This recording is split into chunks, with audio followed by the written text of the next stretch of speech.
The United States Senate Foreign Relations Committee approved the Taiwan Policy Act. This is the first step towards the U.S. providing billions of dollars in military aid to Taiwan and making ties between them more official.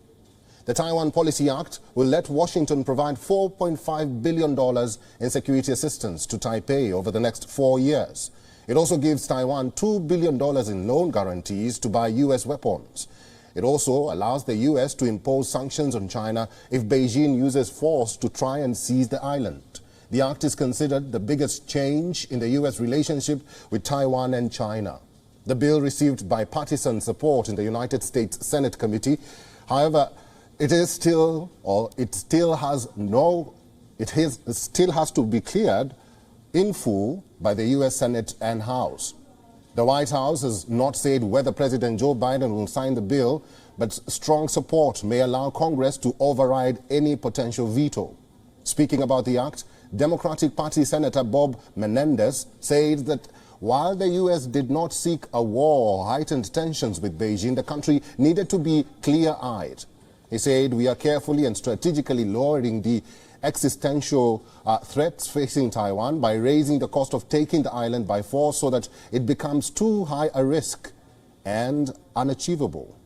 Even though the United States will continue to not officially recognize Taiwan, the new law would allow the U.S. to shed many code words that are in place to avoid angering China. For example, the de facto embassy, which is officially called the Taipei Economic and Cultural Representative Office, could be renamed to the Taiwan Representative Office. The U.S. government will be instructed to interact with Taiwan as it would with any other government. The top U.S. envoy in Taipei is presently called the Director of the American Institute in Taiwan. Under the act, they would be renamed the representative of the office and need confirmation by the Senate like any other U.S. ambassador. The act would also designate Taiwan a major non-NATO ally, which is a title held by Israel, Japan, and South Korea, among other nations. The status is for the closest U.S. military partners outside of NATO.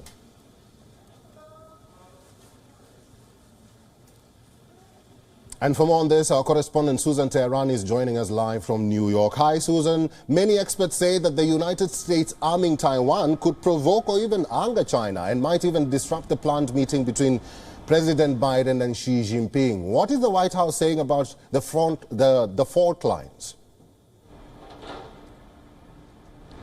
Well, ultimately, if this legislation has any chance of going through and getting passed, it would have to address the objections, which does have objections from the White House. And we do have to take into consideration that this is a legislation only by the Senate Foreign Relations Committee, really its staunch supporters, although bipartisan Bob Menendez, who really is a hawk when it comes not only to China, but on foreign policy issues like Iran as well. He always proposes legislations like this, and this is important for him in an election year, notably so close to the midterms.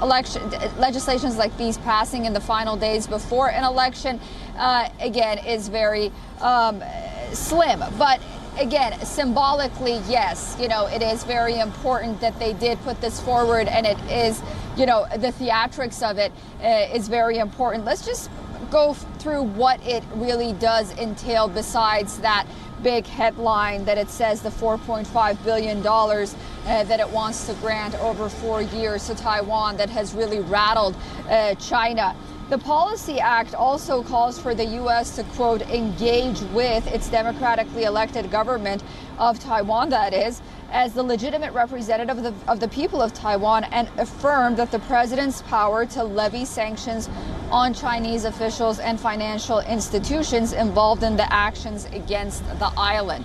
Also, the measure was, as you mentioned, it was approved 17-5, and then one of the concerns that the White House has is if this act goes through, then it would take the bulk of policy making regarding China, out of the hands of the White House and put it into the House, in the hands of Capitol Hill. And again, that just doesn't look good, and it's not a feasible outlook right now, not only for the president, but also for a president that wants to run again in 2024, looking at it domestically.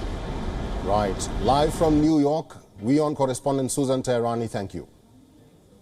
WION is now available in your country. Download the app now and get all the news on the move.